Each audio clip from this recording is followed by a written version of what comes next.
Hi there, this is a doctor from the University of Minnesota, and today we're going to talk about what happens to happiness after 70. This is part of a series of videos where I'm talking about the big questions in life. What happens when we die? What happens when we turn 65? What happens when we retire? What happens to our bodies when we exercise? And so these are some of the topics that people ask me all the time.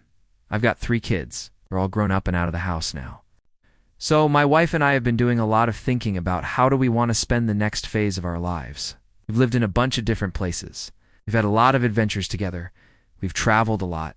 Our kids were little. Now that they're all grown up, they're off on their own paths.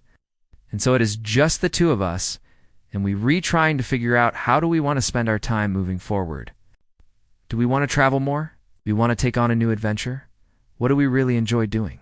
How do we want to spend our time? As a geriatrician who has spent his entire career studying the aging process, and specifically what happens to the brain as we age, and focusing a lot on happiness and well-being and meaning and purpose in life, I can tell you that it's not always easy to find those answers.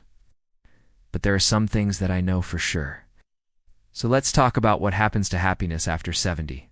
Well, first of all, there is a common misconception that people think that after 70, you're supposed to be unhappy. There's this idea that when you get older, you're supposed to start withdrawing from life, you're supposed to get slower, that you're supposed to pull away from your friends, you're supposed to have less energy, that you're supposed to lose interest in things. And if you're lucky enough to live past 70, you should expect to be unhappy. That's absolutely not true. So let's start with a quote from one of my favorite authors. He wrote an amazing book called The Alchemist. And here's what he says about getting older. People say that your best years are behind you when they don't know anything about you. Your personal legend may start at 40, or maybe even 60 or 70. You only live once, and while it's never too late to fulfill your dreams, it's also unwise to delay them. In fact, there's a term that's used in literature called a late bloomer. And this is someone who doesn't really hit their stride until later in life. So for example, there is an author who did unwrite his first book until he was 82 years old, and it went on to become a bestseller. There's another author who didn't publish her first novel until she was 83 years old. The point is, it's never too late to pursue your dreams, to pursue the things that bring you joy and happiness. And the truth is that life can change and evolve, and there's no reason to think that after 70, you're not able to experience happiness or joy. Let me share a story with you that illustrates this concept. When I was in medical school, one of my professors shared a story about a gentleman he knew who had recently died. He was in his early 90s, and when he reflected on his life, he said, when I was young, I thought that 70 was old. And then he made it to 70 and he realized, no, 80 is old. Then he made it to 80 and he realized, no, 90 is old. And when he was 90, he thought, I wish I could go back to being 70 again. So what this gentleman was saying is that when you get to a certain age, you realize that each decade brings its own challenges. But it also brings its own unique joys and pleasures. And there's no reason to think that after 70, you're not going to be happy or that life is going to be less joyful. In fact, there's something called the U-shaped curve of happiness. And this refers to the idea that as we age, our happiness follows this sort of U-shaped trajectory. So when we're young adults, we tend to be pretty happy because we're full of energy. We're excited about the future. We're starting our careers. We're getting married. We're starting our families. So there's a lot of excitement, and we're pretty happy. Then, as we get into middle age, we tend to get a little bit less happy because we start taking on more responsibilities. The kids get older, and they require different things of us. Our careers start to demand more of our time and energy, and so there are more demands on our time, and it takes a toll on our happiness.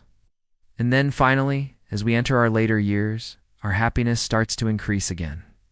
And that's because a lot of those responsibilities start to lift. The kids are out of the house. Maybe you even have some grandkids. You don't have to worry about their schedule anymore. You're not driving them to soccer practice. You're not worrying about whether they're getting good grades. They're off on their own path. And you've reached the point in your career where you've achieved a lot of your goals. You might be retired. And so a lot of those pressures and stresses that come with middle age start to lift, and people report being happier during this time of their life than they were in middle age. Now, that's not to say that everyone is happy after 70. In fact, I see lots of people who are struggling emotionally, or dealing with grief or loss, or facing health challenges. But what I'm suggesting is that there is no reason to think that getting older automatically means you're going to be unhappy. Here's the thing. Happiness is a choice. It's a daily practice. It's not something that just happens to you. And so, regardless of your age, you can choose to be happy. And in fact, I believe that we have the ability to create happiness throughout our entire lives. So here are 3 things that you can do to make sure that you're recreating the conditions for happiness. The first is to maintain strong social connections. As humans, we are wired for connection. We need other people. We need to feel like we belong to something, that we have a sense of community. And so as you get older, it's important to maintain those social connections. Call your friends, check in on them, make plans to see people. Stay connected to the people who are important to you. 2 is to find meaning and purpose. One of the things that I talk to people about when they rethinking about retirement is the importance of having a sense of meaning and purpose. So many of us have worked for decades, and we derive a sense of identity and meaning and purpose from our work. What are we going to do with our time? And so as we approach retirement, it's important to start thinking about what is going to give you a sense of meaning and purpose. What are you passionate about? What do you care deeply about? Is there something you've always wanted to do? Think about what gives your life meaning and purpose, and start incorporating more of that into your daily life. And finally, it's important to keep learning and growing. As humans, we are always changing and evolving. We're always capable of growth. And so as we get older, it's important to continue to challenge ourselves, to step outside of our comfort zone, to learn new things, to take on new challenges. It doesn't mean that you have to go back to school. It doesn't mean that you have to reinvent yourself. It just means that you have to be open to new experiences, to new opportunities, to the possibility of growth.